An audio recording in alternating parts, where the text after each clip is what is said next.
90 दिन के अंदर अंदर कानून और आइन के मुताबिक आपको इलेक्शन करवानी पड़े। और आपके सामने है कि गवर्नर साहब ने और बल्कि सारे अदारों ने किस किस्म के छोटे छोटे बहाने बनाए, जिन छोटे छोटे बहानों में ये भी था कि जी इस वक्त हालात मुल्क के बड़े ख़राब हैं, बहुत ख़राब हैं, टेररिज्म बहुत ज़्यादा है, लेकिन उसके बावजूद ज़िमनी इलेक्शन हम 45 करवा देंगे। मुझे ये समझ नहीं आई थी कि अगर ज़िमनी इलेक्शन हो सकती है तो जो इस वक्त आइन के खैबर पख्तूनख्वा की और पंजाब की इलेक्शन होनी है वो क्यों हो सकती। फिर ऐसी भी बात आई कि चीफ सेक्रेटरी साहब पंजाब के फरमाने लगे कि उन्होंने प्राइस कंट्रोल करनी है रमज़ान के महीने में, इस वास्ते इलेक्शन नहीं हो सकती।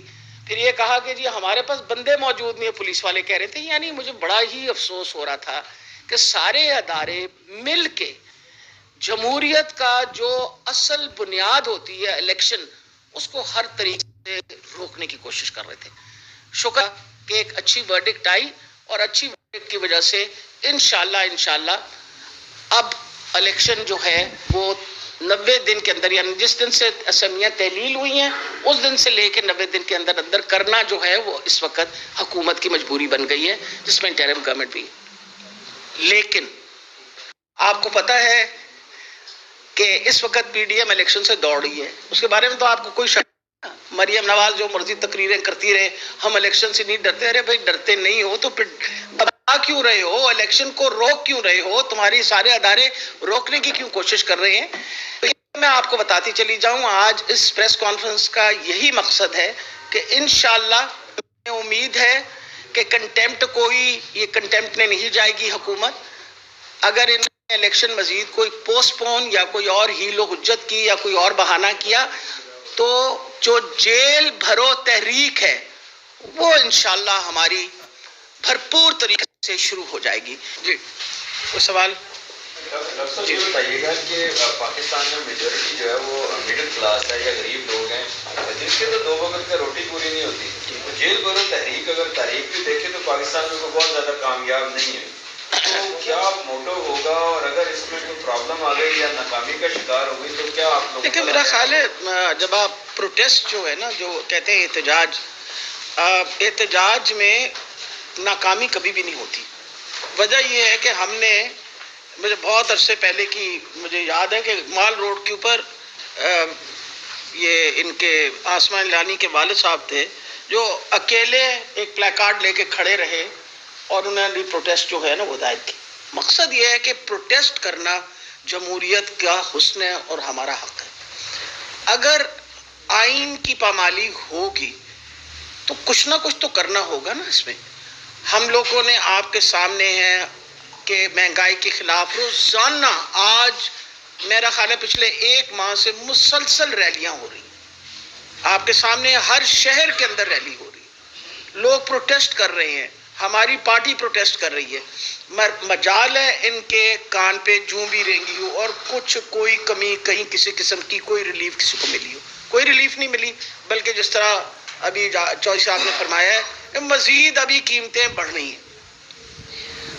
आपको मैं ये बात बताऊं, इस पे जो सोने पे सुहागा सबसे बड़ा जुल्म होने लगा है वो ये है, ये पूरी कोशिश कर रहे हैं कि सेहत कार्ड रोक ले।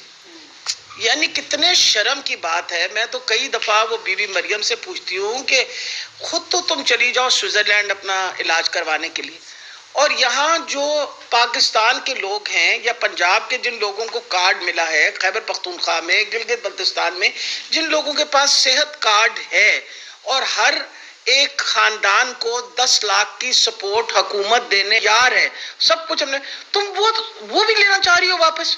यानी मुंह से निवाला तो निकाल ही दिया, भूखा तो लोगों को कर ही डाला। अगर खुदा ना खास्ता कोई बीमार हो जाए तो तुम चाहती हो कि सेहत की सहूलत भी उससे ले ली जाए। अल्लाह से डरो, खुदा का खौफ किया करो। ये पाकिस्तान जो है ये इस मकसद के लिए नहीं बना कि आपके ख़ानदानों को हम सपोर्ट करें और आपके ख़ानदानों को अमीर से अमीर तर करते चले जाएं। ये आवाम के पैसे हैं, आवाम पे लगने चाहिए। तो ये जो मैं आपको बता रही हूँ सेहत कार्ड के बारे में, वो तो सबसे शुक्र है खुदा का कि हमारा कॉन्ट्रैक्ट इस तरह का बना हुआ है कि इंशाल्लाह ये कुछ नहीं कर सकेंगे और ये सेहत कार्ड इंशाल्लाह चलेंगे, क्योंकि पाकिस्तान के लोगों को उससे फ़ायदा है। इसलिए जहाँ तक प्रोटेस्ट का ताल्लुक है, मैं सोचती हूँ कभी कोई प्रोटेस्ट नाकाम नहीं होती। और अल्हम्दुलिल्लाह आज 10 महीने हो गए हैं, तहरीक इंसाफ सड़क के ऊपर है और आपके सामने पुरअमन।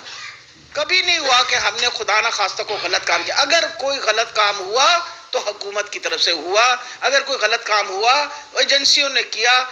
गोली चलाई इमरान खान के ऊपर, आप लोगों को पता है कि किसने चलाई गोली। हमने तो 3 बंदों का नाम दे रखा है। FIR में खान साहब ने खुद कहा कि जी रिस्पॉन्सिबल कौन है इसमें सनाउल्लाह रिस्पॉन्सिबल है, इसके अंदर शहबाज शरीफ रिस्पॉन्सिबल है, इसमें जनरल फैसल। मतलब ये कहा है एक बंदा जिसको गोलियां लगी हैं और वो जो सारे उनके साथ 14 बंदे जो जख्मी हैं, सब यही बात कह रहे हैं। तो हुकूमत को क्या फिक्र है, उसकी इन्वेस्टिगेशन करा ले। आपके सामने JIT के साथ क्या कर रही है इस वक्त, मैं फॉलो अप कर रही हूँ JIT का। मंडे को हमारी हियरिंग है सुप्रीम इसमें हाई कोर्ट के अंदर, जहां हमने बताया DB के सामने कि जी अगर एक JIT ने अपनी मुकम्मल कर ली है इन्वेस्टिगेशन, आप उस JIT की इन्वेस्टिगेशन को ओवरलैप करके और फेडरल गवर्नमेंट की तरफ से किस तरह आपने JIT बना दी। और मैं आपको ये भी बता दूं कि 14 तारीख को मुझे जज साहब ने, गुजरांवाला के कोर्ट के जज साहब ने ऑलरेडी कह रखा है कि हम आपको इसका बाकायदा नतीजा। मेरा ख्याल है जहाँ तक जेल भरो तहरीक का ताल्लुक है, बाकायदा चौधरी साहब इज वर्किंग ऑन इट, उसमें पूरा डिटेल है। और मैं ये बता दूं, ये गिलगित बल्तिस्तान से जो आए हुए हैं ना, ये सिर्फ हम अकेले नहीं है इसमें शुरू इंशाल्लाह लाहौर से होगी, लेकिन पूरे पाकिस्तान में फैलेगी और सब जो हैं इसमें शामिल हैं। आप हैरान होंगे कि हमें कितनी बड़ी बड़ी लिस्टें बन गई हैं वॉलंटियर्स की जो चाहते हैं कि हमें, उन्होंने कहा जी हम खड़े हैं सब, लेकिन हम बताना चाहते हैं अपने कारकुनों का कि आपकी बड़ी मेहरबानी, जिस तरीके से आप लोगों ने पार्टी को सपोर्ट किया, इंशाल्लाह सामने हम खड़े होंगे। बात ही मैं ऐड कर दूं आपको, मैक्सिमम एम्प्लॉयमेंट तहरीके इंसाफ के दौरानिया में हुई है। मैक्सिमम एम्प्लॉयमेंट, आप सारे स्टेटिस्टिक्स देख लीजिए। सिर्फ मेरे ही डिपार्टमेंट में, अगर मैं सिर्फ सेहत के शोबे में बात करूं, तो सेहत के शोबे के अंदर हमारे दौरानिया में 34,000 लोगों को पक्की मुलाजमतें मिली और इस वक्त तकरीबन 16,000 लोग जो हैं they are going to various interviews to be inducted in. हमेशा याद रखिए कि हमारी हुकूमत ने आके हर तरीके से वो काम किया जिससे हम वो लोग जो गुर्बत के सतह से नीचे रहते हैं उनको बाहर निकालें, जिसके अंदर चाहे आप सेहत कार्ड की बात करें। आपको पता है कि इस वक्त राशन कार्ड भी जो है वो तहरीके इंसाफ ही दे रहा है। तो मेरा ख्याल है हमारे पास एक पूरा रोड मैप है। जैसे मेरे डिपार्टमेंट के अंदर हमने 10 साल की हेल्थ सेक्टर स्ट्रैटेजी बनाई हुई है और उस हेल्थ सेक्टर स्ट्रैटेजी के अंदर ये भी मैं आपको बताती चली जाऊं, 23 अस्पताल आज तक तारीख में 23 अस्पताल इकट्ठे शुरू नहीं किए गए और उनमें से अल्हम्दुलिल्लाह 4 अस्पताल तैयार करके, ये भी कभी नहीं हुआ तारीख में कि आपके टेन्योर के अंदर अस्पताल मुकम्मल होकर चालू भी हो जाए। इस वक्त गंगाराम अस्पताल 550 बेडेड हॉस्पिटल चालू हो गया है। आपका कार्डियोलॉजी का हॉस्पिटल जो है वहाँ DG खान के अंदर वो चालू हो गया है। आपका हॉस्पिटल मियाँ वाली के अंदर the hospital 200 bedded mother and child hospital वो चालू हो गया है। और इस वक्त आपका जो हमारे ये पुराने जिन्होंने इनके बरसों से चल रहे थे 10-10 11-11 साल से अस्पताल सारे तैयार किए।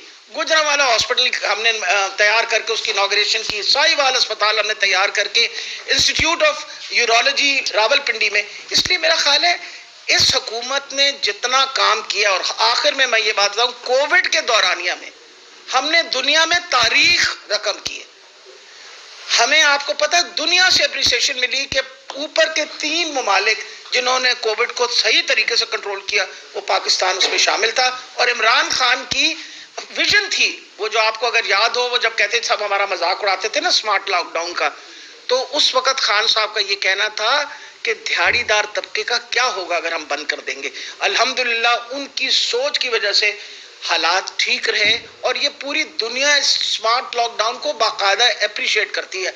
और आज के दिन मैं बता दूं आपको, फिर पाकिस्तान जो है हमारी काविशों की वजह से, अल्हम्दुलिल्लाह अल्लाह की मेहरबानी की वजह से 87% आबादी आपकी जो है वो वैक्सीनेटेड है अगेंस्ट कोविड।